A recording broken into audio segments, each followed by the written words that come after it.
Hello tout le monde.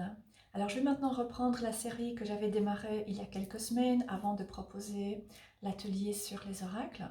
Et je vais aujourd'hui vous parler d'une nouvelle série et ensuite je proposerai différents tarots et oracles qui m'ont personnellement été inspirés par cette série. Donc pour rapidement redonner le contexte, l'idée c'est de partager avec vous quelques-unes de mes réflexions par rapport à des séries que j'ai regardées et que j'ai mises en lien avec la notion de mythe. Alors évidemment, n'importe quelle série, n'importe quel film, n'importe quel livre peut être mis en relation avec cette notion de mythe et peut être travaillé avec cette notion de mythe. Mais je vous parle ici tout particulièrement de séries qui m'ont personnellement marquée en tant que personne sensible, intuitive, hypersensible, différente et personne qui revendique un chemin de gauche comme chemin d'exploration de la spiritualité et de croissance. Alors, dans la dernière vidéo, j'ai parlé de The Vampire Diaries. Et donc, j'ai expliqué que c'est vraiment une série que j'ai adorée, qui a été ma préférée pendant tout un temps, par rapport à tout ce que j'ai déjà pu explorer en lien avec la magie, les sorcières, les êtres surnaturels, etc. Mais il y a l'une ou l'autre chose qui m'ont relativement déplu et déçu. La première chose, c'est que les personnages principaux sont majoritairement des adolescents. Et donc je trouve que la série s'adresse malgré tout davantage à un public adolescent. Et ensuite, la deuxième chose, c'est que les deux vampires principaux, Stephen et Damon, qui ont un peu plus de 160 ans, je pense, personnellement ne me semblent pas crédibles. Je trouve que très souvent, ils se comportent de la manière qu'on peut s'attendre qu'un adolescent de 18-20 ans se comporte. Et j'ai vraiment du mal à me dire que ce sont des personnages qui ont plus de 150 ans. Et même Catherine, qui a un peu plus de 400 ans, ne me semble pas non plus vraiment crédible. Alors oui, elle peut faire preuve de davantage de maturité, alors ça dépend des circonstances, mais elle est capable de faire preuve d'une certaine maturité. Elle a certainement un vécu qui a été très riche, qui lui a permis de vivre différentes expériences, de retirer des leçons et donc d'avoir certaines perspectives, d'avoir certains comportements qui font penser à quelqu'un qui a une certaine maturité, mais je trouve que c'est quand même difficile de pouvoir se dire qu'elle aurait plus de 400 ans. Alors maintenant, ce qui m'a par contre de loin le plus plu dans cette série, c'est toute la partie, et si je ne me trompe pas, je pense que c'est la troisième saison, mais je ne suis pas tout à fait certaine, mais toute cette partie qui nous transporte en Nouvelle-Orléans et qui vient faire entrer en scène The Originals, c'est-à-dire les vampires originels. J'ai vraiment adoré cette partie. Euh, j'ai dû la regarder plusieurs fois voilà, parce que je trouve que c'est certainement une saison qui vient amener à se poser des questions, qui fait entrer en scène des personnages relativement atypiques, qu'il est très facile de détester au départ. Donc voilà, j'ai regardé la série plusieurs fois, la saison plusieurs fois, et elle m'a aussi amenée à éprouver pas mal d'émotions, parfois des émotions inconfortables, euh, parfois l'envie d'en savoir plus, l'envie de... Voilà, je suis un petit peu restée sur ma faim, mine de rien. Et donc c'est vraiment ce qui m'a le plus plu dans cette série, The Vampire Diaries. Et donc l'année passée, j'ai pris du temps pour réexplorer les pratiques magiques. Alors j'ai déjà un très solide bagage par rapport à différentes croyances, traditions et pratiques magiques, mais j'ai eu envie de continuer mon exploration et de m'intéresser à peut-être des pratiques plus anciennes, peut-être plus archaïques, et certainement des pratiques issus de la Nouvelle-Orléans, la Nouvelle-Angleterre, Salem, etc. Et donc j'ai regardé quelques films, quelques séries aussi. Et de manière générale, je dois dire que j'ai été très largement déçue. Je trouve que d'un côté, les films ou bien les séries qui sont proposées ont tendance à mettre en scène des personnages qui sont tout à fait clichés, des personnages des sorcières par exemple, mais aussi des vampires ou bien d'autres, de manière tout à fait cliché. Je pense par exemple à la série Salem, qui est assez trash, je trouve, et qui montre des sorcières qui ont pactisé avec le diable et qui sont foncièrement mauvaises et qui sacrifient des nouveau-nés.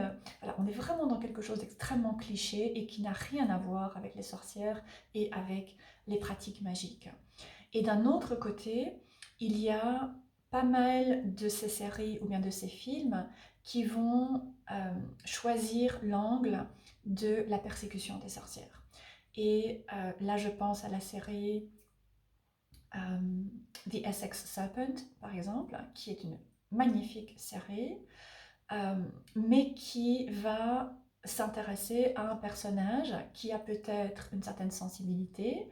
Euh, Parfois, ça peut être un personnage qui a un don intuitif ou bien de précognition ou bien quelqu'un qui s'y connaît euh, par rapport aux plantes médicinales et qui va se retrouver étiqueté de sorcière par des cathos et qui va être persécuté, condamné, etc. Donc généralement, je trouve que tout ce qui tourne autour de l'archétype et du mythe de la sorcière ou bien des êtres surnaturels comme les vampires, les loups-garous a tendance à prendre l'un ou l'autre de ces euh, de, de, a tendance à plutôt explorer ces différents aspects. Et ensuite, vraiment par hasard, j'ai découvert qu'il y a en fait une série qui est un spin-off de The Vampire Diaries et qui est consacrée exclusivement aux originals, donc les vampires originels, et qui se déroule exclusivement en Nouvelle-Orléans. Donc, inutile de vous dire mon bonheur total d'avoir découvert qu'il y avait justement ce que je cherchais. Et donc, j'ai regardé cette série à la fin de l'année passée qui a vraiment fait mon bonheur. Et cette série est devenue ma série favorite, absolument, en termes de tout ce qui est vampire, sorcière, ésotérisme, etc. Donc voilà, je vais vous parler aujourd'hui de cette série. Donc comme je disais, hein, c'est un spin-off de The Vampire Diaries, donc il vaut mieux avoir regardé cette série et ensuite regarder The Originals parce qu'il y a une suite et de temps en temps il y a des références à The Vampire Diaries. Maintenant, voilà, je pense que c'est possible aussi de regarder simplement The Originals, mais il y a probablement quelque chose qui va manquer. Il y a aussi une suite logique en fait, hein. Alors il y a beaucoup de choses qui m'ont vraiment plu par rapport à cette série. Je trouve qu'elle a été extrêmement bien faite. Pour le coup, je trouve qu'elle a été bien faite. Elle représente relativement bien les personnages. Il y a un point de vue qui est respectueux de ces êtres euh, surnaturels que l'on retrouve depuis la nuit des temps dans la littérature et le cinéma, etc. Donc la première chose, c'est que ces vampires sont des adultes. Ce sont des vampires déjà adultes, donc ils sont morts en étant déjà relativement adultes, et ils ont 1000 ans. Donc là, pour le coup, ce sont vraiment des immortels. En plus, ils sont immortels. Euh, Même si les vampires traditionnellement sont relativement immortels, il y a toujours un moyen de les tuer. Pour The Originals, c'est vraiment beaucoup plus compliqué. Donc, ce sont des vampires, ce sont des immortels. Ils ont plus de 1000 ans. Et là, je trouve qu'ils ont été très bien représentés parce que je peux les regarder et voir des personnages comme ce que je peux m'imaginer à quoi ressembleraient des personnes qui ont vécu pendant un millénaire. Voilà. Je pense que ça, c'est plausible et c'est crédible. Ensuite, ce sont des vampires qui correspondent davantage aux vampires tels que je me les représente, c'est-à-dire qu'ils sont élégants, ils sont raffinés, ils sont sophistiqués, ils sont cultivés, ils ont un langage qui est, personnellement, c'est un réel plaisir, qui est éloquent, qui est poétique. Les conversations sont ponctuées d'humour et de sagacité et de temps en temps, surtout de la part de Klaus, d'humour noir. Il y a aussi beaucoup de sarcasme. Donc c'est vraiment quelque chose que personnellement j'adore. J'adore ces conversations qui sont profondes et voilà, qui viennent apporter des éléments voilà, de sarcasme et d'humour, mais dans une certaine mesure, avec classe malgré tout. Euh, voilà, et donc il y a toute cette classe et tout ce raffinement que personnellement j'associe au genre Dark Academia, auquel cette série très clairement peut être rattachée. Aussi dans cette série, encore une fois, hein, c'est beaucoup plus adulte et donc il n'y a plus toutes ces manipulations finalement très basses et très mesquines comme on peut les retrouver de la part notamment de Catherine hein, dans The Vampire Diaries. Ici, il y a de fines stratégies. Ce sont des stratèges. Encore une fois, ils ont vécu pendant plus de 1000 ans, donc ils ne sont vraiment pas nés d'hier et ils sont tout à fait capables d'élaborer des stratégies. Il y a toujours des solutions, ils ne se laissent jamais désarçonner, même quand la situation est absolument euh, euh, désespérée. Ils ne se laissent vraiment pas désarçonner. Ils ont cette capacité à rester centrés et ils vont élaborer des stratégies et ils sont capables d'envisager les 5-6 prochaines étapes. Donc ils ne sont jamais pris de court et c'est quelque chose que je trouve aussi extrêmement bien fait dans cette série. Quoi d'autre? Il y a aussi une certaine profondeur qui a été apportée dans cette série à travers la présence d'une psychologue.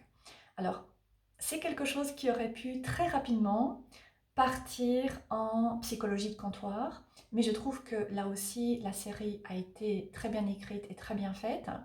Et cette psychologue vient vraiment nous aider à changer notre regard par rapport à Klaus, qui est le plus méchant de tous les vampires, le plus horrible de tous les personnages qui peuvent exister.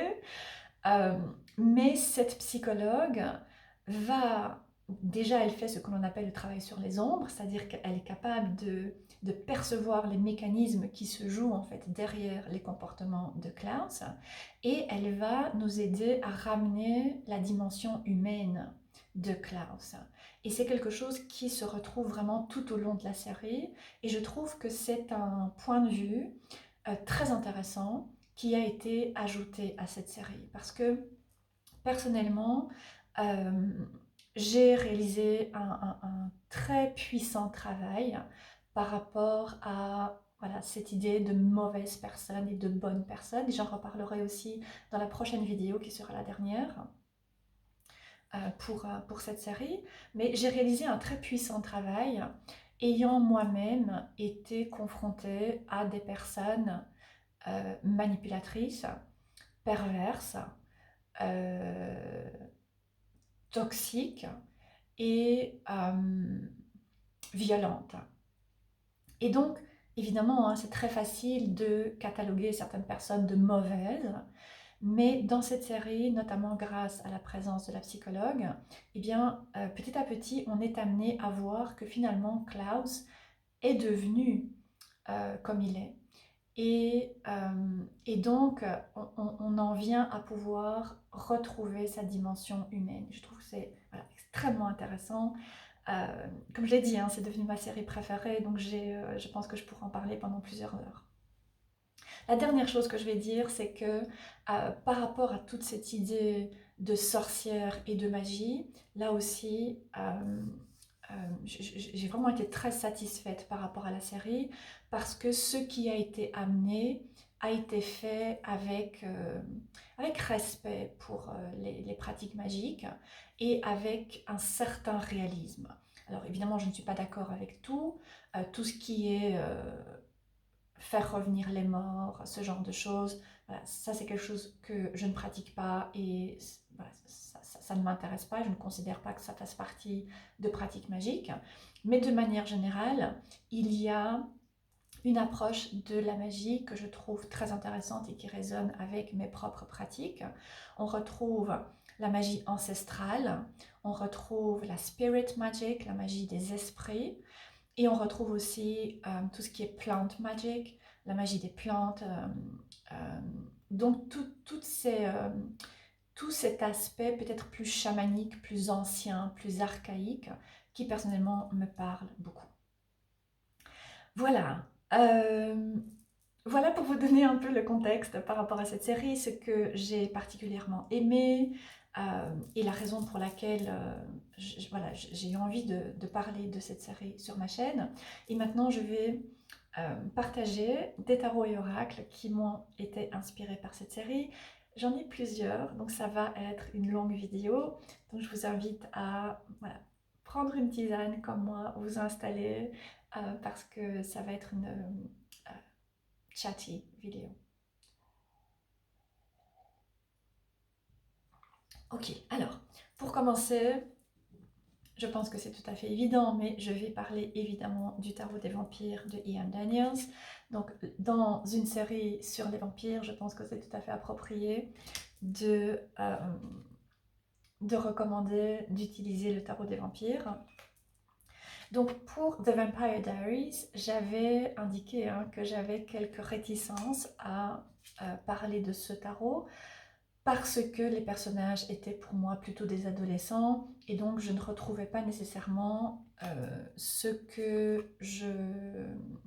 la manière dont je conçois les vampires qui sont tels qu'ils sont représentés justement dans ce tarot, qui sont des êtres changeants, qui sont des êtres sensuels, qui sont des êtres sophistiqués, spirituels aussi. Mais pour The Originals, je trouve que cet aspect du vampire, cette facette du vampire se retrouve chez The Originals. C'est vraiment exacerbé par exemple chez Elijah. Chez Klaus, c'est plutôt le côté monstrueux, animal qui va être mis en avant. Mais voilà, c'est un plaisir de travailler avec le tarot des vampires en regardant cette série ou bien en repensant maintenant à différents épisodes de la série. Donc c'est un tarot que je trouve très intéressant pour explorer le côté spiritualité, d'accord, pour s'intéresser à d'autres énergies, à d'autres personnages qui existent dans la société, pas seulement le capitaliste et le consommateur, mais il y a d'autres personnes, il y a des sensibles, des hypersensibles, il y a des médiums, il y a des personnes qui vont se retrouver davantage dans l'archétype de la sorcière, d'autres qui vont se retrouver davantage dans l'archétype du vampire. Donc il y a beaucoup de place et ce tarot par exemple eh bien, est très intéressant pour aller explorer d'autres facettes en fait de qui nous sommes et certainement en tant que personne sensible et hypersensible pouvoir apprendre à mieux se comprendre et mieux se connaître aussi. Voilà, c'est un tarot qui est multicouche, tout comme The Originals, et donc il y a cet aspect spiritualité, ésotérisme, magie, intemporalité, sensualité, sexualité, pouvoir, voilà, tout ça se retrouve et c'est un bonheur de travailler avec ce tarot. Ensuite, le deuxième, c'est à nouveau un tarot, c'est le Mother of Crows. Alors, Tarot of Vampires est traduit en français, mais aux dernières nouvelles, il est devenu hors de prix en français. Mother of Crows, le livre, est traduit en français puisqu'il s'agit d'un tarot, Lo Scarabeo. Donc lorsque je pense mythe, lorsque je pense storytelling et lorsque je pense travail sur les ombres, je pense au Mother of Crows Tarot. Il est absolument fabuleux. J'aime beaucoup le côté noir et blanc qui lui donne une perspective presque éternelle. Et ce corbeau qui est attaché au vampire, qui est attaché aussi à la liminalité, à la mort, au changement, à la médiumnité, etc. Donc il y a de nombreuses raisons pour lesquelles j'aime utiliser ce tarot, Mother of Crows, et pour lesquelles il m'a inspiré aussi, m'a été inspiré par rapport à la série. Et à un moment, à plusieurs moments je pense, Klaus d'ailleurs le dit, tout ce que nous faisons en fait c'est nous raconter des histoires parce que ça nous permet de mieux nous comprendre et surtout ça nous permet de donner du sens à ce que nous vivons. Mais c'est important de réécrire les histoires. Et donc j'aime beaucoup travailler avec le tarot Mother of Crows par rapport à cette idée de mythe, pour aller explorer les mythes dans notre vie, les mythes par rapport à des vies passées, par rapport à la généalogie, par rapport aux ancêtres, et pour aller identifier les mythes par exemple qui sont bénéfiques, qui sont porteurs, et donc qu'il est bon de continuer à nourrir et cultiver dans notre vie, et ensuite les mythes qui ont eu leur temps, et qui maintenant ne sont plus bénéfiques et qu'il est temps de laisser aller et peut-être de transformer et nous permettre de réécrire une histoire. Donc voilà, par rapport à ça, j'aime vraiment, vraiment beaucoup le tarot Mother of Crows. Ensuite, je vais vous parler de l'oracle Mystical Shaman Oracle, l'oracle du chaman mystique de Colette Baron Reid et Alberto Villoldo. J'ai vraiment replongé dans cet oracle après avoir regardé la série parce que la série vient apporter cette dimension très chamanique aux pratiques magiques. Alors là, il y a 3 sorcières que l'on retrouve majoritairement, il y en a 4, mais voilà, 3 sorcières majoritairement que l'on retrouve dans la série qui sont toutes les 3 très différentes, différents. Et il y a Freya, qui est aussi une originelle, donc elle a aussi 1000 ans, et elle pratique quelque chose de très chamanique, de très ancien, mais aussi nordique. Alors c'est quelque chose qui m'intéresse, mais mais que je n'ai jamais vraiment exploré en profondeur. Donc voilà, j'ai un petit peu de mal à vraiment saisir en fait sa pratique. Maintenant, personnellement, ma sorcière préférée, ou bien mon sorcier préféré, c'est Vincent. Je le trouve absolument fabuleux et il correspond pour moi en tout point à la manière dont je perçois une sorcière ou un sorcier. Bref, tout ça pour dire qu'il y a beaucoup d'aspects très chamaniques dans cette série. Par exemple, notamment au début, il y a différentes choses en lien avec les éléments. Ensuite, comme je disais, il y a cette magie ancestrale, il y a cette magie donc avec les ancêtres, avec les esprits. Et dans cet oracle, ce sont différentes choses que l'on retrouve aussi. Il y a les animaux, il y a les éléments, il y a le soleil, la lune. Et donc je trouve qu'il y a vraiment beaucoup de correspondances. Et j'ai vraiment pu acquérir une nouvelle appréciation en fait pour cet oracle que j'adorais déjà après avoir regardé la série. Alors, je vous montre encore. The circle, le cercle, completion, avec le serpent.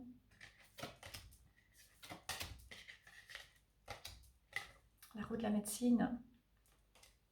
Donc voilà, Mystical Shaman qui est traduit en français.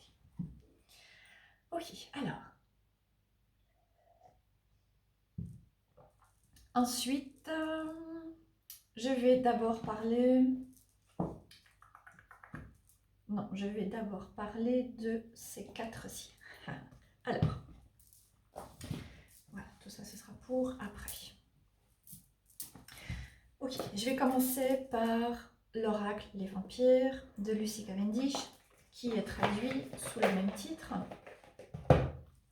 Donc cet oracle, pour moi, il incarne magnifiquement toute l'éloquence, la sophistication et cette dimension très cultivée, très éthique aussi du vampire.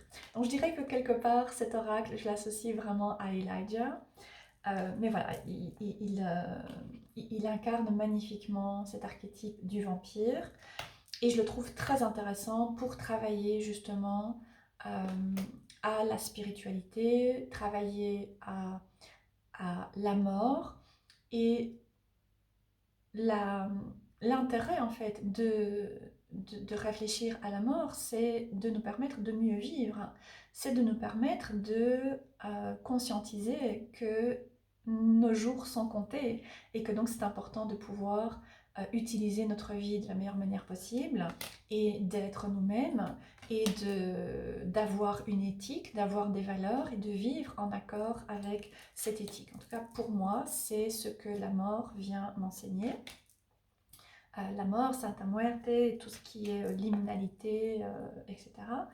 Et cet oracle, je trouve, est très intéressant pour réfléchir notamment à ces différents aspects, pour se libérer de ce qui ne sert plus. Il y a un côté intemporel à cet oracle qui, je trouve, le rend très approprié pour travailler par rapport à la famille, par rapport à des croyances qui se transmettent, par rapport aussi à la société dans un sens plus large, des croyances qui sont véhiculées par la société qui ne nous conviennent peut-être pas nécessairement.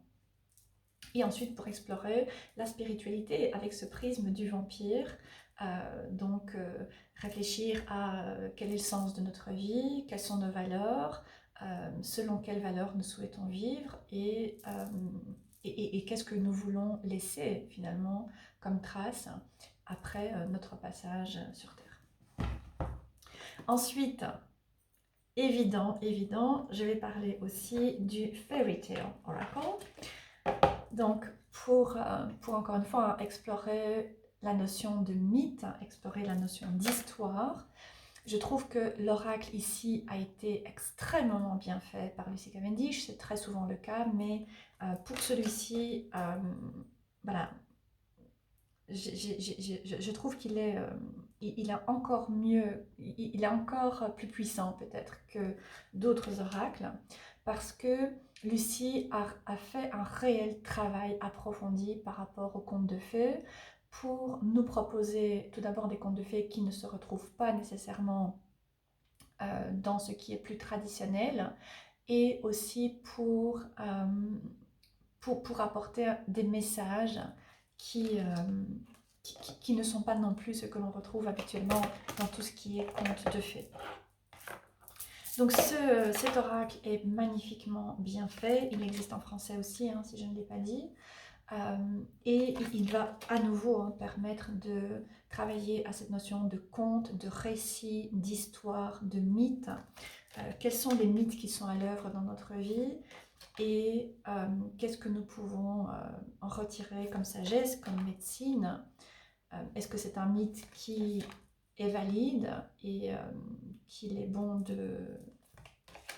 d'honorer, ou bien est-ce que c'est un mythe qu'il est nécessaire de rompre et de changer? Voilà. C'est aussi un oracle qui est très dur, d'accord? Donc je ne le recommande pas à des débutants ou bien à des personnes qui sont habituées à des choses très lumineuses et très positives. Malgré les dessins de Jasmine Beckett Griffith qui peuvent porter à confusion, c'est un oracle qui est très sombre, qui va aller mettre en lumière des choses qui sont inconfortables, des choses qu'on n'a pas envie de voir, des choses qui ne sont pas nécessairement toujours très claires non plus, et c'est ce que j'apprécie notamment en lien avec la série, parce que voilà, des vampires qui ont 1000 ans d'expérience de vie ne se comprennent pas comme ça après une conversation d'1 heure évidemment. Et cet oracle, c'est pareil. Il ne suffit pas simplement de tirer l'une ou l'autre carte, lire le livre et penser que nous allons avoir une réponse toute claire et qui va nous dire quoi faire ou bien ce qui se passe dans notre vie. C'est un oracle qui va demander de prendre le temps de le connaître parce qu'il a beaucoup à raconter, mais il ne va pas le faire à des personnes qui n'ont pas la décence de prendre un peu de temps pour se mettre à l'écoute de toute l'expérience et toute la profondeur en fait de la sagesse qu'il a à donner. Et je pense que c'est quelque chose qui vaut pour la plupart des tarots et oracles dont je parle aujourd'hui. Ce sont tous des jeux qui ont beaucoup de profondeur, qui ont plusieurs couches et qu'il va être nécessaire de travailler et ensuite y revenir et ensuite à nouveau les retravailler et plus tard encore revenir et redécouvrir de nouvelles choses. Ce sont tous des jeux qui vont demander de l'investissement euh, parce que voilà, parce que ils vont nous permettre de réaliser un travail qui est profond et qui va donc demander du temps. Voilà. Mais cet oracle, il est relativement euh, il va créer de la confusion parce que, mais je pense que c'est tout à fait intentionnel de la part de Lucy Cavendish, hein. Mais il va susciter beaucoup de confusion parce que les messages sont très très loin d'être clairs. Ce sont aussi des histoires qui remontent à plusieurs centaines d'années, donc voilà, qui nous apportent une perspective que nous avons tout à fait perdue aujourd'hui. Je m'arrête, je passe à la suite. Alors maintenant, je vais vous parler du Witches Tarot. C'est un tarot qui a été créé par un artiste indépendant, pas du tout le Witches Tarot qui est disponible sur Amazon. Celui-ci est relativement onéreux, j'en ai déjà parlé sur ma chaîne, et il n'est disponible qu'en anglais. C'est un tarot que je trouve absolument magnifique en soi, et je le trouve très intéressant par rapport à cette série The Originals, pour une raison particulière. Donc dans la série, vous avez The Originals, vous avez toute la famille qui va s'ajouter avec le temps, hein, au fil des saisons, mais il y a Klaus, Elijah, Cole, Rebecca, Freya. Ensuite il y a aussi Marcel, et ensuite il y en a d'autres. Mais voilà, il y a 6 personnages. Et toute la série est centrée sur ces personnages, donc on rentre vraiment dans leur monde.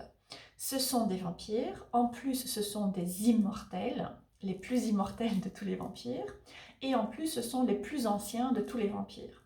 Donc ce sont évidemment des êtres, des créatures qui vont inspirer la crainte, qui vont inspirer la peur, qui vont donc aussi souvent être sujets à des insultes ou bien des attaques pour les plus audacieux. Et donc je trouve qu'il y a un parallèle qui peut être fait avec les personnes sensibles, intuitives, voilà, les personnes qui sont dans les cartes, la médiumnité, la guérison, la spiritualité, etc., qui sont aussi des personnes qui sont craintes, qui sont incomprises, euh, qui sont étiquetées et qui sont soumises à ou sujettes à des clichés et parfois des insultes et parfois des agressions de différentes manières. Donc c'est intéressant, je trouve, de faire ce parallèle, et en tout cas c'est quelque chose que j'ai fait, et travailler avec ce tarot eh bien, permet de vraiment travailler avec l'archétype de la sorcière. Mais je parle ici de la sorcière dans le sens l'énergie féminine. Je ne parle pas de la femme nécessairement, c'est l'énergie de la sorcière, donc que l'on retrouve aussi chez certains hommes qui peuvent être sensibles, intuitifs, etc.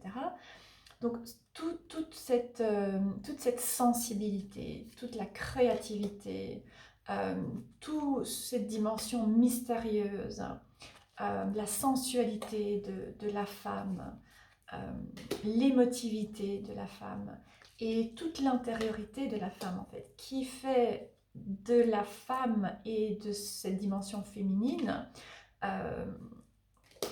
qui crée en fait cette dimension très complexe qui fascine autant qu'elle effraie évidemment. le côté plus masculin. Et donc ce tarot vient aider à réaliser un travail très profond en fait par rapport à cette énergie féminine, par rapport à cette dimension de la femme, le corps de la femme, les émotions, le côté mystérieux, le côté sorcière, le côté plus magique, plus ésotérique, le côté changeant, voilà, tout ça. Il y a de la nudité pour les personnes que cela peut déranger, mais je pense que c'est nécessaire dans un tarot comme celui-ci de pouvoir aborder aussi le corps. Voilà, il y a tellement de tabous dans notre société par rapport au corps féminin, par rapport au corps masculin aussi, hein, mais bon, ici il s'agit de femmes. Donc voilà, un magnifique tarot que j'aime aussi utiliser pour travailler donc à cette énergie féminine et donc l'archétype de la sorcière ou du vampire, mais aussi pour aller travailler à des dimensions plus larges comme les vies passées, les ancêtres, tout ce qui est de l'ordre de la généalogie, transgénéalogie, ce genre de choses. J'adore l'utiliser pour moi, pour des clients, dans ce type de perspective. Alors ensuite, un petit peu à côté, je veux dire, de ce Witch's Tarot, même si c'est tout à fait différent, je voudrais parler de The Oracle of the Dragon Fae. Il est traduit en français, ça n'est pas l'oracle des dragons, c'est, je ne sais pas exactement, c'est peut-être les dragons quelque chose. Quelqu'un me dira, ou bien j'essaierai de penser éventuellement à retrouver le titre en français, mais en tout cas, voilà, il est traduit. C'est aussi un oracle de Lucy Cavendish. Alors, il y a plusieurs raisons pour lesquelles j'ai eu envie de parler de cet oracle. Alors, j'arrive.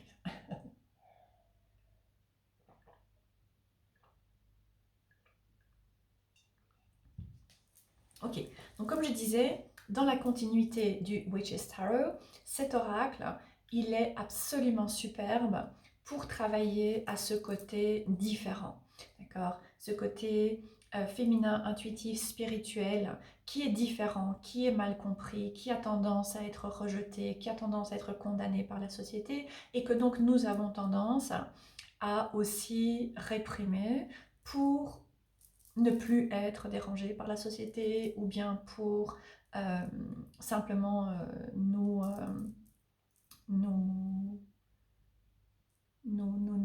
insérer davantage dans la société et être davantage accepté.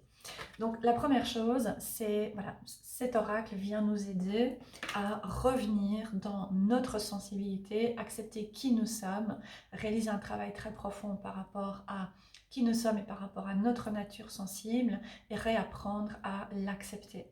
Et il y a 10 ans, quand j'ai commencé mon chemin en tant que professionnelle avec les cartes, je pensais m'accepter en tant que personne intuitive et pourtant je peux vous dire 10 ans plus tard qu'en fait non, je ne m'acceptais pas du tout et j'ai réalisé un très profond travail et cet oracle a été un des jeux qui m'a beaucoup aidé à le faire. Ensuite, c'est aussi un oracle qui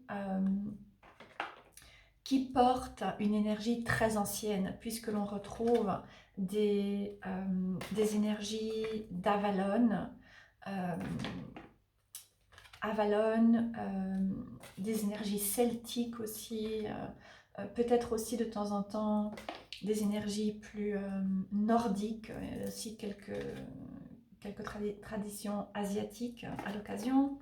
Voilà ici, hein, Pendragon, tout ce qui est Arthur, tout ce qui est celtique, Morrigan, de nouveau, panthéon celtique. Et donc il y a des énergies très anciennes qui apportent aussi cette dimension beaucoup plus large et qui permettent d'ouvrir le travail que l'on peut réaliser avec les cartes. Et là aussi, hein, pouvoir apporter cette expansion par rapport à notre vie, mais aussi des vies passées et aussi par rapport à d'autres dimensions. Donc voilà, un magnifique oracle. J'ai voulu aussi le citer dans cette vidéo pour les personnes qui, peut-être regarderaient la série The Originals. voudraient travailler avec des cartes, mais ne sont pas nécessairement prêtes à plonger dans des choses plus sombres. Donc je dirais que Mystical Shaman, on est dans quelque chose de relativement neutre, simplement très chamanique. Oracle of the Dragon Fae, on est dans quelque chose de plutôt neutre, pas vraiment dans tout ce qui est travail sur les ombres. Les vampires, il est quand même déjà assez puissant. Hein. Et ensuite, ouais, je vais faire comme ça. Ensuite, je vais continuer sur quelque chose de aussi pas trop sombre. Je vais vous parler de l'oracle Divine Circus de Alana Fairchild. Donc le cirque divin. J'ai ici la version mat avec un dos que je déteste, mais bon, voilà. J'adore par contre la version mat. Donc si vous avez la version plus ancienne, vous avez la version qui est plastifiée. Cet oracle, j'ai beaucoup de mal avec lui.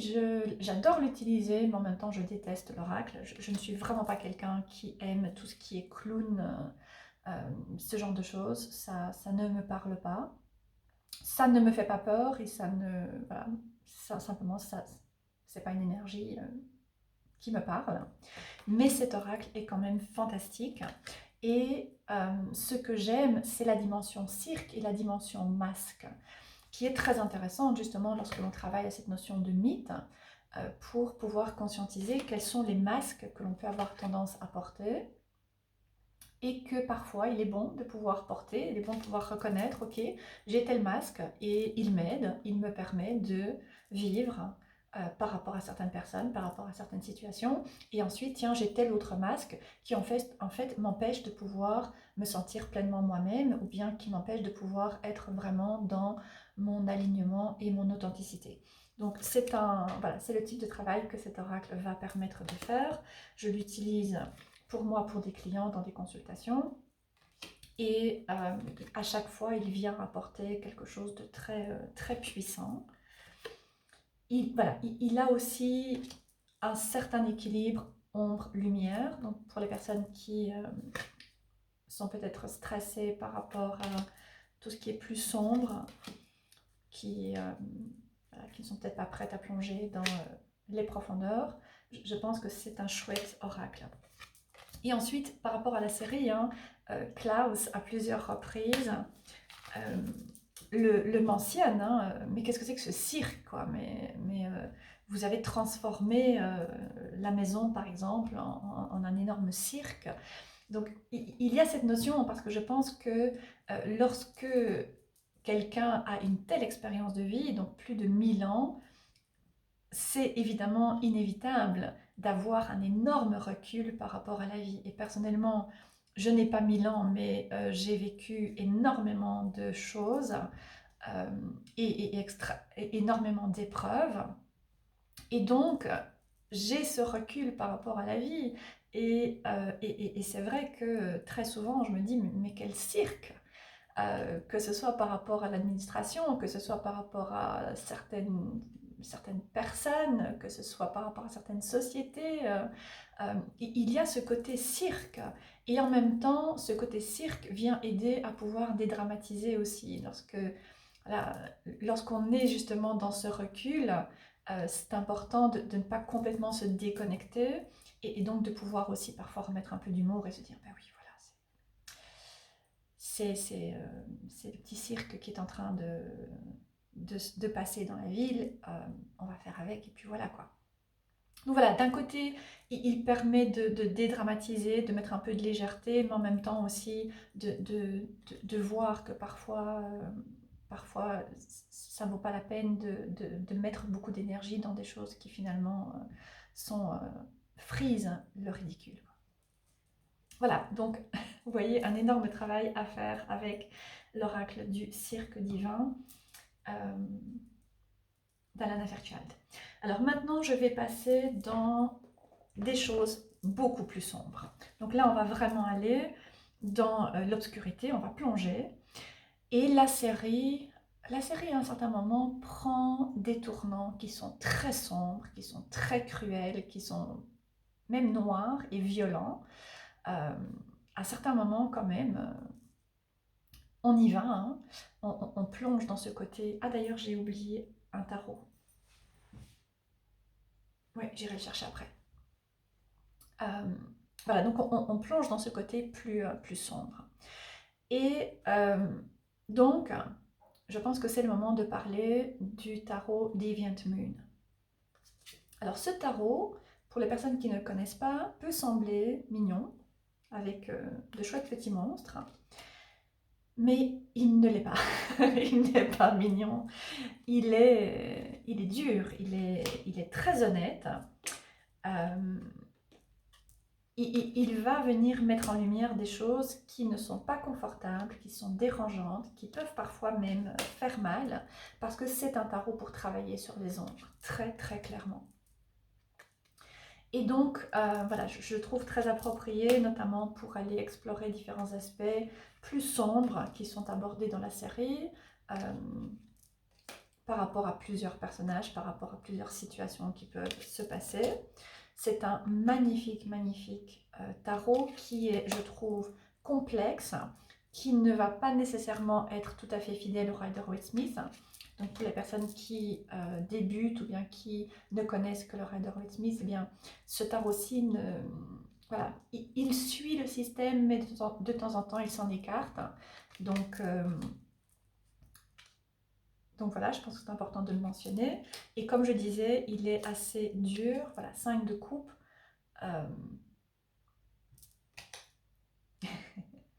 Et ici, le 6 de coupe. Mais il est absolument, absolument magnifique. 9 de pentacle. Il y a justement pas mal de caricatures et de personnages aussi qui ont des masques. Il y a, voilà, caricatures, des costumes, des masques. Donc on est aussi dans cet univers illusoire, hein, d'ailleurs avec Deviant Moon, hein, on est tout à fait là dans euh, les masques et les mécanismes et les rôles que l'on peut jouer. Donc c'est un tarot qui va nous amener aussi à pouvoir conscientiser certains rôles que l'on peut jouer et à décider ensuite si il est temps de laisser aller certains rôles, s'il est temps de transformer, s'il est temps de conscientiser aussi parfois certains rôles et travailler avec cette idée de mythe, de masque, de personnage, de costume en lien avec la protection, l'authenticité, le fait d'être soi-même, la communication, les relations. C'est un tarot qui est très très polyvalent, très intéressant et j'adore l'utiliser. Je l'utilise aussi par rapport à tout ce qui est vie passée et familiale, ancestrale, etc. Voilà, alors, ensuite, Dark Mirror. Si je ne me trompe pas, je pense que j'en ai parlé dans la vidéo précédente, dont je ne vais pas trop m'attarder. Dark Mirror, on est dans quelque chose de très sombre. D'ailleurs, les images ne parleront pas à tout le monde, risque de rebuter certaines personnes, mais l'idée c'est d'aller plonger dans des émotions assez sombres. Donc, c'est un oracle qui va nous amener à travailler à l'intérieur et à aller explorer et conscientiser des émotions, des comportements que l'on peut avoir. Et là aussi, cet oracle va nous mettre face à des choses qui sont très inconfortables. D'accord? Si vous croyez que ah oui, mais ok, c'est un tel qui a été vraiment disrespectueux ou bien vraiment dégueulasse avec moi, et puis ensuite vous voyez que ah oui, mais c'est en fait moi qui ai un mécanisme là qui alimente ce type de connexion. Donc, comme tous les tarots et oracles qui permettent de travailler sur les ombres, c'est un oracle qui va nous ramener à nous et qui va nous montrer quels sont nos propres comportements et ce qu'il est temps de visualiser. Hein. Voilà, par exemple, avoir tendance à s'adapter devient une excuse pour simplement se plier aux autres. Vous voyez, donc c'est un oracle qui vient nous montrer, oui d'accord, tu crois que on ne t'aime pas, mais en fait, tu as développé ce mécanisme de constamment t'adapter aux autres et finalement vouloir correspondre à ce que tout le monde veut autour de toi et complètement t'oublier. Donc, Dark Mirror, qui est Lo Scarabeo, et donc le livre est traduit en français. Donc un oracle très sombre, hein. Encore une fois, le travail sur les ombres ne se fait pas comme ça demande des connaissances, ça demande de la préparation, ça demande d'avoir le temps, ça demande aussi beaucoup de conscience, beaucoup de responsabilité personnelle. Je sais que c'est très à la mode aujourd'hui, mais c'est quelque chose qui existe depuis très longtemps, qui est quelque chose de plus chamanique, que l'on retrouve depuis des siècles et des siècles, et voilà, qui est un réel travail à réaliser, qui a énormément de bénéfices, mais qui aurait besoin d'être un peu plus respecté par rapport à ce qu'il est. Ensuite, je vais continuer directement avec Dante's Inferno de Paolo Barbieri. C'est aussi un Lo Scarabeo disponible avec le livret en français. Donc Dante's Inferno, ici on rentre dans l'univers de Dante, déjà qui est ancien, qui est Dark Academia et qui est donc tout à fait approprié quand on parle des vampires, puisque c'est quelque chose d'ancien, poétique, puisqu'il s'agit d'une épopée, avec tout ce côté créatif, mais en même temps aussi très sombre.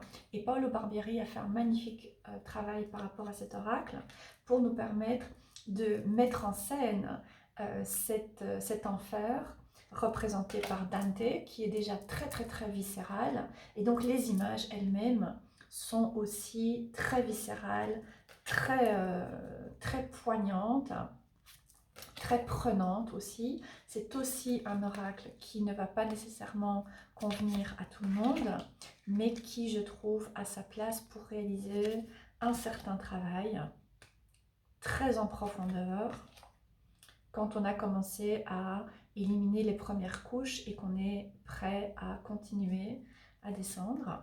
Par rapport à la série, il y a aussi cet aspect d'enfer qui a été exploité différemment dans The Vampire Diaries. Donc, dans The Vampire Diaries, il y a des mondes parallèles, ou bien il y a la pierre du phénix, hein, dans laquelle les vampires se retrouvent, et donc c'est leur propre enfer. Et ici, dans The Originals, c'est The Blade of Papatunde, donc c'est le couteau, je vais dire, hein, d'un sorcier africain qui plonge le vampire dans son propre enfer intérieur. Donc il va l'amener à quelque part tomber dans une sorte de coma et se retrouver dans ses propres tourmentes en fait. Donc c'est vraiment quelque chose de très puissant et viscéral, et cet oracle, je le mets vraiment en lien avec cette partie de la série, pour pouvoir aller travailler à des choses qui sont extrêmement inconfortables et que donc généralement on préfère éviter. Mais voilà, lorsque l'on est sur un chemin de travail sur soi et de libération et de récupération de son authenticité, de son individualité, de ses droits, de son pouvoir, eh bien je pense qu'à un moment, ça a sa place d'aller plonger dans ces profondeurs très sombres, et, voilà, aller guérir ce qui a besoin d'être guéri.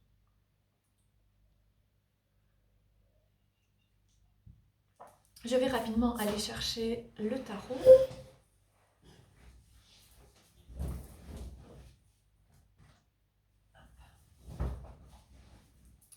Voilà, donc je voulais parler du Tarot V, qui est très différent du Tarot of Vampires. J'en ai parlé sur ma chaîne, hein, je pense que j'ai présenté ce tarot, j'en ai peut-être parlé aussi l'une ou l'autre occasion.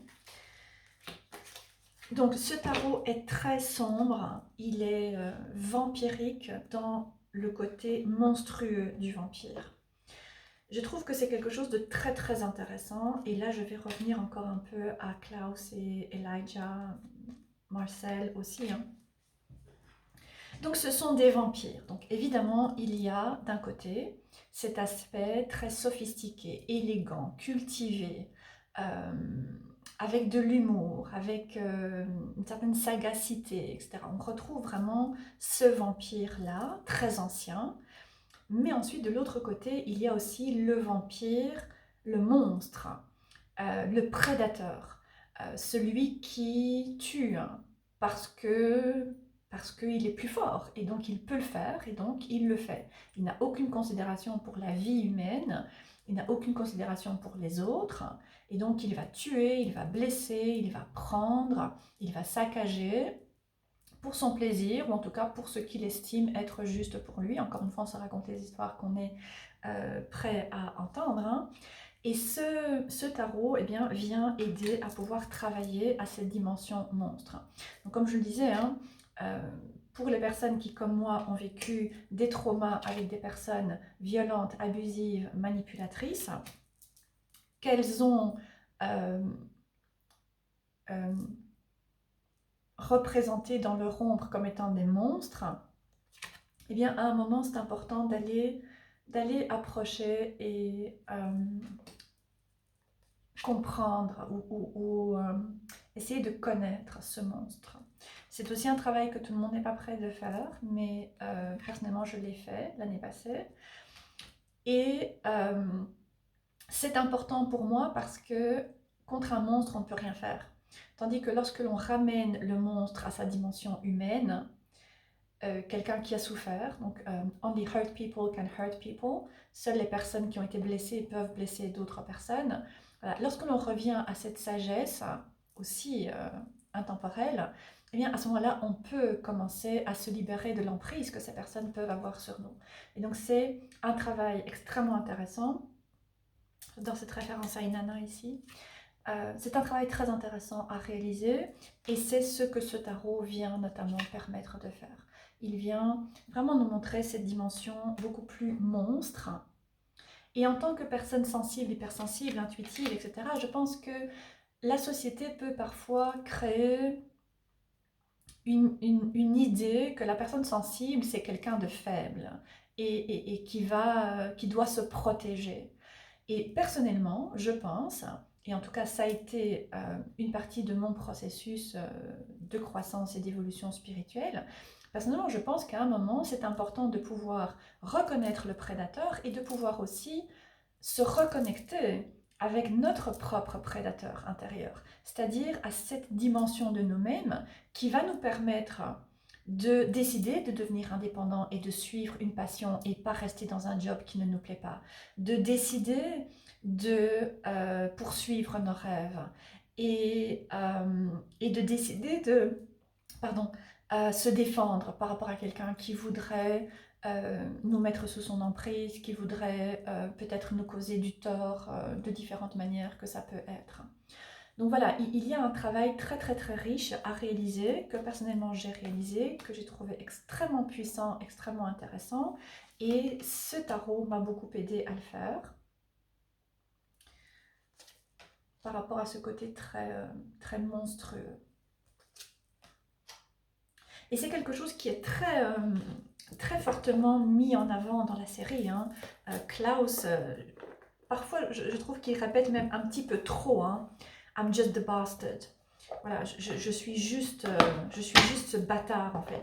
Je suis pas comme vous. Moi, je suis le monstre. Moi, je suis le mauvais. Moi, je suis voilà, le raté quelque part de la famille. Donc, quand on est sensible, hypersensible, eh bien, on peut parfois avoir cette impression d'être le vilain petit canard en fait dans la famille et finalement en venir à croire qu'il y a quelque chose qui ne va pas chez nous et qu'on doit changer, quoi. Donc voilà, ce tarot permet de réaliser un magnifique travail par rapport à ça. Ok, presque 1 heure, il m'en reste 4, 5, 5.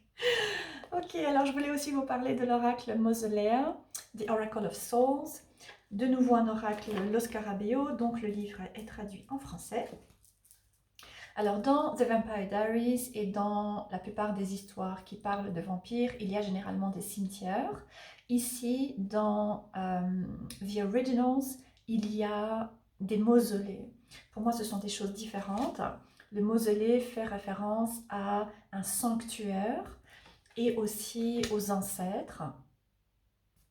Et donc cet oracle, mausolée de l'âme, je trouve être très intéressant aussi. Il vient mettre en avant des guides et des êtres de panthéons très différents et des êtres très anciens et qui sont représentés d'une manière assez particulière. Par exemple ici Anubis, pour les personnes qui éventuellement connaissent le panthéon égyptien. Anubis, le gardien de la porte des enfers, qui est représenté avec une tête de chacal. Et ici vous avez un personnage voilà, avec cette tête de chacal mais peut-être un peu différent.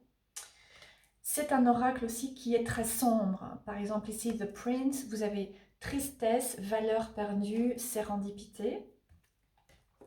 Avec Ereshkigal, la reine des ombres. Là aussi, hein, rage, instabilité, suspicion. Voilà, il y a vraiment des choses assez intéressantes à travailler. Ici, Arthur, noblesse, camaraderie et réalisation de soi. Lady of the Masks, magnifique. Je vais terminer avec Hadès. Donc voilà, plusieurs personnages de différents panthéons. Un magnifique oracle pour travailler à différents guides, pour être guidé. Voilà, travailler avec différents guides pour pouvoir être accompagné dans ce mythe, dans cette dimension de mythe, de légende et d'histoire en fait que nous portons à l'intérieur de nous. Alors ensuite, assez rapidement, j'ai eu aussi envie de parler du Tarot of Bones. C'est un tarot qui a été créé par une autrice indépendante, créatrice indépendante, et donc il n'est disponible qu'en anglais. Je ne sais même pas s'il est encore disponible aujourd'hui. Ça doit faire une dizaine d'années que je l'ai. Je l'adore, mais j'en ai pratiquement pas parlé sur ma chaîne, peut-être même pas du tout, parce que c'est un tarot que je considère comme étant très personnel.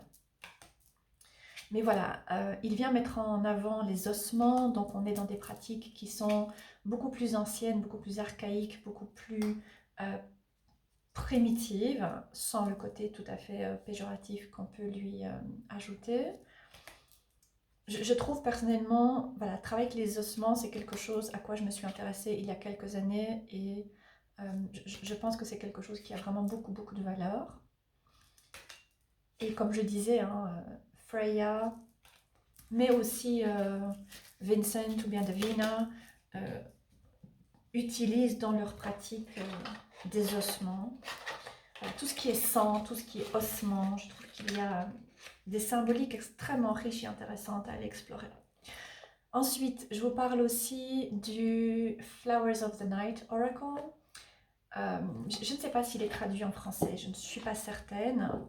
Donc comme je disais, dans la série, il y a aussi, parmi les sorcières, hein, des pratiques qui utilisent les plantes. Et donc j'ai trouvé que c'était intéressant de parler de cet oracle qui est axé sur des plantes, mais aussi sur les fleurs de la nuit. Donc je trouve que ça le rend encore plus adapté et approprié par rapport à cette série. Donc ici, sensibilité à Night Gladiolus. Le lys. Encore un lys. La trompette du diable. La mort. L'orchide de nuit. Donc voilà, c'est aussi un oracle qui est noir et qui porte ce nom de fleur de la nuit, mais qui n'est pas du tout sombre. Donc pour les personnes qui voudraient explorer aussi différents aspects de cette série, mais sans plonger dans des choses très sombres. Donc ici, entrer dans le jardin de la nuit et explorer le pouvoir, la passion, grâce à cet oracle de 44 cartes. Chaque carte dépeint une fleur dans son environnement original et est couplée à des animaux, des insectes ou des oiseaux. Voilà, donc un très chouette oracle. Alors, il m'en reste deux. Je voulais parler du Ritual Tarot. Premièrement, parce que c'est un tarot qui vient mettre en avant des énergies très anciennes. Pour moi, il a très clairement cette voix babylonienne, égyptienne, mésopotamienne, donc très très ancienne, qui, je trouve, est assez parlante par rapport à la série et ses immortels. Et différents voyages dans le temps hein, qu'il y a aussi parfois. Ensuite, c'est un tarot oui, qui est très très symbolique. Et les symboles, c'est quelque chose qui me fascine et qui eux aussi nous ramènent dans une dimension millénaire, oui, certainement. Et ensuite, voilà, ce Ritual Tarot, donc tarot rituel. Je trouve que voilà, j'avais envie d'en parler pour honorer, encore une fois, hein, les pratiques magiques qui sont proposées dans cette série et qui sont mises en valeur, je trouve. Donc il ne s'agit pas, comme on peut le voir très souvent dans ce qui peut se rapprocher, par exemple, au Harry Potter, abracadabra, et voilà, ça y est, j'ai créé quelque chose, j'ai transformé quelque chose, je me suis déplacée, voilà. Ce genre de choses qui n'est absolument pas réaliste et ça n'a rien à voir avec la magie. Ici, dans la série, que ce soit Davina, Vincent, Freya ou bien d'autres, vont toujours insister en fait sur les objets, le temps, le moment et le processus. Donc lorsque l'on pratique un rituel, lorsque l'on pratique de la magie, eh bien, il y a certains outils qui sont nécessaires et parfois ce sont des outils qui ne se trouvent pas facilement. Ensuite, il y a un moment qui va convenir, qui va permettre d'apporter certaines énergies et ensuite il y a un processus de création du rituel et il y a aussi un processus pour que le rituel puisse agir et apporter les résultats attendus. Et donc, voilà, j'ai trouvé que c'était assez intéressant de parler de ce tarot qui porte cette énergie très ritualistique, très ancienne, très sage, mais aussi assez ancrée et qui apporte une vision beaucoup plus réaliste et beaucoup plus juste aussi de ce qu'est la magie et certainement de la magie telle que je la pratique. Voilà, j'arrive au bout. Pour les personnes qui me suivent depuis le début, je vous remercie infiniment. J'espère que cette vidéo vous aura plu et intéressé. Si vous regardez, c'est probablement le cas. Donc j'ai eu envie de parler d'un tout dernier oracle et je vais vous expliquer pourquoi. Donc j'ai eu envie de citer l'oracle Mother Mary Oracle d'Alana Fairchild, qui à mon avis doit être l'oracle de Marie en français, j'imagine. Pourquoi est-ce que j'ai voulu parler de cet oracle? Parce que, voilà, comme je l'ai dit, hein, cette série, elle est sombre et très clairement, il y a plusieurs personnages qui sont dysfonctionnels à plusieurs niveaux. Et d'ailleurs, je pense qu'à un moment, Rebecca fait la remarque, hein, elle dit, elle l'a très joliment dit, mais je ne me souviens plus exactement. C'était quelque chose dans le genre We are broken beyond repair. Donc nous avons été brisés en fait par la vie euh, et on peut plus être réparé. Il y a eu trop de choses qui se sont passées. Et donc ce sont toutes ces petites phrases comme ça qui viennent rappeler que ces êtres peuvent être cruels, ils peuvent être durs, ils peuvent être voilà, avoir des côtés qu'on pourrait considérer très négatifs, mais ce sont aussi des personnes qui ont énormément souffert, qui ont subi énormément d'injustice, énormément de cruauté, du rejet, et qui donc en sont venus à simplement porter des masques pour survivre.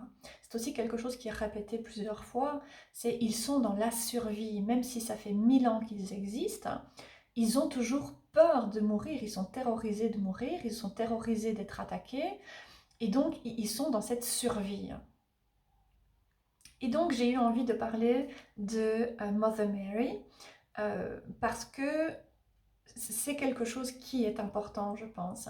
À un moment, c'est important de pouvoir nous tourner vers cette mère divine ou bien un autre archétype féminin maternel qui va nous apporter le réconfort et la douceur et l'attention d'une mère, surtout si c'est quelque chose que nous n'avons pas pu avoir dans notre enfance ou bien dans notre vie. Et donc pouvoir réparer aussi certaines blessures, pour pouvoir sortir de ces mécanismes de survie et nous permettre de vivre et de ne pas toujours voir la vie comme quelque chose de dangereux qui essaie d'avoir notre peau et tout le monde est détraqué et tout le monde nous cause du mal, etc. Mais de vraiment pouvoir aller guérir en fait certains aspects qui en ont besoin ou bien simplement de recevoir du réconfort et donc pouvoir se dire ok ça va, je dépose les armes, même si c'est pendant un jour, pendant une semaine ou bien pendant plus longtemps, mais voilà, ok, je dépose et je prends un moment pour simplement me laisser porter, me laisser bercer par cette mère divine. Et ensuite, dans la série, et je trouve que c'est tellement beau en fait, euh, malgré ou bien dans toute cette obscurité, ces côtés parfois très noirs de ces personnages cruels et qui parfois sont mis face à face à leur propre cruauté et qui eux-mêmes ne parviennent pas à se regarder eux-mêmes, il y a plusieurs femmes dans cette série qui apportent ce côté de la mère divine, ce côté très féminin. Je pense notamment à la psychologue, hein, Camille, hein, comme j'en ai parlé, qui est cette voix féminine qui croit en l'humanité de Klaus et qui essaie de lui apporter cet environnement sécurisant pour qu'il puisse laisser aller ses masques. Et ensuite, je pense aussi à Hayley, qui elle aussi hein, ne se laisse pas impressionner par Klaus, même si c'est un originel, même si c'est le plus puissant et le plus méchant de tous, elle ne se laisse pas impressionner et elle ne se laisse pas faire. Euh, mais en même temps, elle est extrêmement douce hein, et elle incarne tellement bien, je trouve, cette énergie maternelle. dont Klaus a très clairement manqué et qui incarne le pouvoir de l'amour, le pouvoir de guérison en fait, de l'amour inconditionnel. Donc voilà, j'ai eu envie de terminer cette vidéo en parlant de l'oracle de Marie et j'adore cet oracle en particulier. Je ne suis vraiment pas quelqu'un, pas du tout, quelqu'un qui résonne avec la Vierge Marie dans la religion catholique. Maintenant, je respecte les personnes euh, qui, euh, qui reconnaissent cet être, mais moi je ne raisonne pas avec elle. Mais par contre, dans cet oracle, voilà, c'est un archétype auquel je peux me sentir reliée. Il y a plusieurs facettes en fait de Marie qui sont proposées, notamment la Black Madonna qui est la facette de Marie à laquelle je me sens le plus connectée. Voilà, donc une note de douceur et de lumière aussi pour terminer cette longue vidéo dans laquelle je vous ai parlé de la série The Originals et cette notion de mythe et voilà, d'exploration des ombres comme chemin de guérison et d'acceptation de soi dans un sens beaucoup plus profond. Donc encore une fois, j'espère que la vidéo vous aura intéressé. N'hésitez pas à me dire, laisser des commentaires par rapport à ce que vous avez pensé, ce que ça vous a inspiré. Voilà, n'hésitez pas à échanger, pouvoir participer et donner de la vie aussi à cette chaîne. Pour les personnes qui sont intéressées, je propose des consultations pour travailler sur les ombres, pour travailler sur soi, pour apprendre à mieux se connaître, mieux se comprendre, accepter les différentes parties de soi et notamment la partie plus sensible, plus intuitive, etc. Je propose aussi des ateliers et des formations pour lire les cartes, pour apprendre à comprendre les énergies d'un tarot, d'un oracle, la manière dont il peut nous soutenir, la manière dont il peut nous accompagner. Il y a des ateliers à la carte, à l'heure. Il y a aussi des ateliers que je propose régulièrement. Et ensuite, il y a un mentorat vraiment très intensif pour les personnes qui veulent vraiment plonger dans un tarot en particulier ou bien qui veulent travailler à un aspect du tarot ou bien plusieurs aspects du tarot. Voilà, il y a différentes choses qui sont disponibles. Vous pouvez aller sur mon site qui se trouve, dont le lien se trouve en dessous de la vidéo, et toutes les guidances, les ateliers sont listés dans ma boutique Etsy qui s'appelle Moonraven17, et le lien se trouve lui aussi en dessous de la vidéo ainsi que sur mon site. Et pour les personnes qui le souhaitent, vous pouvez aussi me suivre sur Instagram. Ma page s'appelle The Witch's Path. C'est aussi indiqué sous la vidéo. Voilà, comme je disais, il me restera une dernière série dont je vais vous parler et donc une dernière vidéo pour cette série qui viendra prochainement. Je vous souhaite une très belle journée et je vous dis à bientôt.